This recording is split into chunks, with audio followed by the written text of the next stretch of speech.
ఓం శ్రీ గణేశాయ నమః. ఓం శ్రీరామాయ నమః. ఓం శ్రీకృష్ణాయ నమః. భాగవత భక్తులకు నమస్కరిస్తూ చదువుకుందాం భాగవతం, బాగుపడదాం మనమందరం. ఈ దినము భారతము, భాగవతము ఈ రెండింటి విషయాన్ని కొంత విచారిద్దాం. భారత కర్త, భాగవత ప్రవక్త వేదవ్యాస మహర్షియే. భారత కథలో చివరి ఘట్టము శ్రీకృష్ణ నిర్యాణం.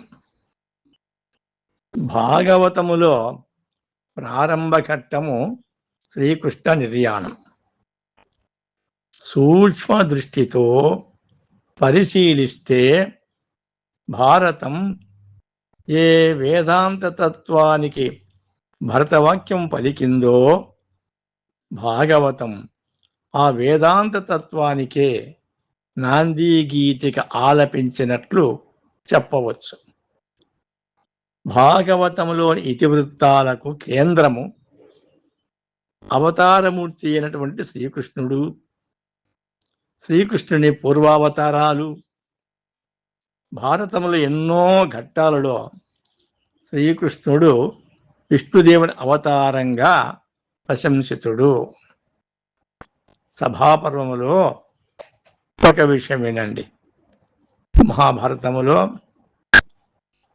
ఆదిజుడైన బ్రహ్మ ఉదయంబునకు ఆస్పదమైన వాడు, వేదాది సమస్త వాంగ్మయములందు ప్రశంసితుడైన వాడు, లోకాది త్రిలోక పూజ్యుడని ఆత్మనిరింగి పితామకుండు, దామోదరు చెప్పే పూజ్యుడని యుక్తమ కాక ఇది ఏమి దోషమే అని ధర్మరాజు అన్నాడు.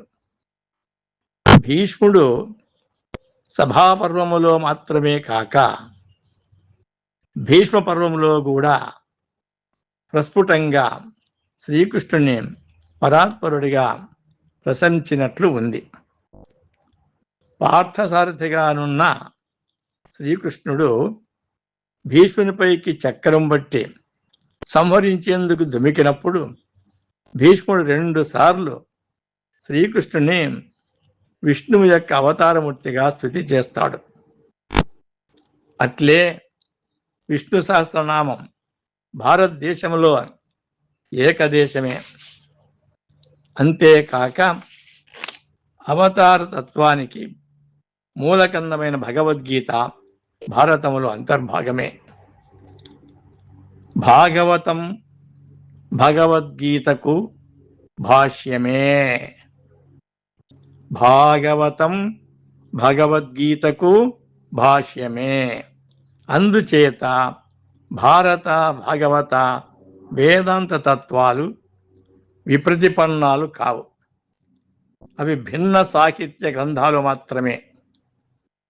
భక్తి వేదాంత తత్వ ప్రతీతిలో భారతము భాగవతాలు పరస్పరము వైరుధ్యము లేని సమాంతర రేఖలు. స్థూల దృష్టికి అవి కలిసినట్లు కనిపించవు. పారమార్థిక దృష్టిలో ఉన్నత గణిత వ్యపదేశములో వలె అవి అనంతతత్వములో కలుస్తాయి.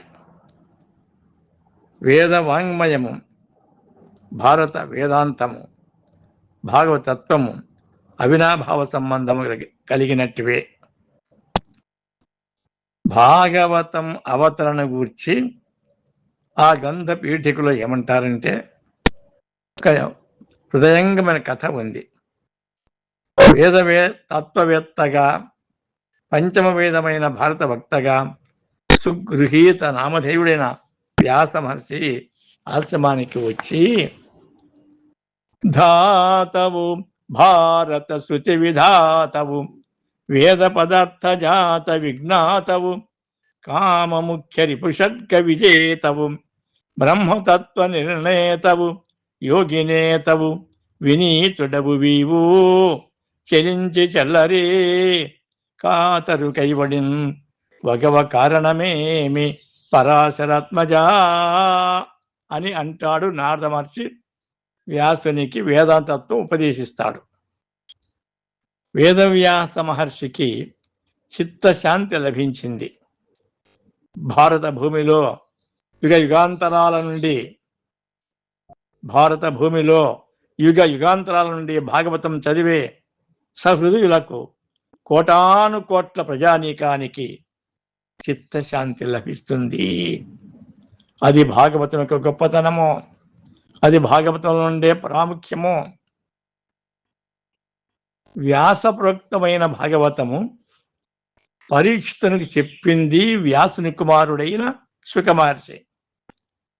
తండ్రిని మించిన సత్పుత్రుడు నగ్నంగా అరణ్యములో స్నానం చేస్తున్న అప్సరసలు అతని రాకను పట్టించుకోలేదు. కానీ కొడుకును వెతుకుతూ వచ్చిన వేదవ్యాసుని చూచి ససంభ్రమంగా చీరలు ధరించారట. అట్టి శుకుడు 7 రోజులలో ప్రాయోపవేశ దీక్షితుడై మృత్యు నిరీక్షణలో ఉన్న పరీక్షిత్తుకు మోక్ష ప్రాప్తికి చెప్పిన గాథ భాగవతం. ఆవు పాలు పితుకు వ్యవధి దాటి శుకుడు ఒక చోట నిలిచేవాడు కాడు. అలాంటి వాడు 7 రోజులలో ముక్తి పొందే మార్గము కోరిన పరీక్షిత్తునకు భాగవత తత్వోపదేశం చేశాడు శుక మహర్షి. వేదాంగాలు, భారత రామాయణాలు, వివిధ పురాణాలు ముక్తి మార్గాన్ని జిజ్ఞాసులైన భక్తులకు ప్రబోధించేవే. అయితే అవి సుదీర్ఘ శరణాగతులు. మరి భాగవతము సద్యోముక్తి, విన్న వెంటనే ముక్తి. అలాంటి ప్రదాయకమైన శీఘ్ర శరణాగతి భాగవతం ఇస్తుంది మనకు. సనాతన భారతీయ సంప్రదాయానుసారం వేదవ్యాస మహర్షి క్రీస్తుకు పూర్వం సుమారు 3000 సంవత్సరాలకు ముందు జీవించిన వాడు. పంచమ వేదము భారతం అప్పుడే పుట్టింది. వేదవాంగ్మయం అంతకు ముందే వెల్లివిరిసి ఉంది. అందుచేత భారతదేశంలో ఇప్పటికీ 5000 సంవత్సరాలకు ముందే చరిత్ర ఉదయానికి పూర్వమే భాగవత భక్తి వేదాంతం వెళ్ళి విరిసినట్లు చెప్పవచ్చు. సంస్కృత భాగవతములో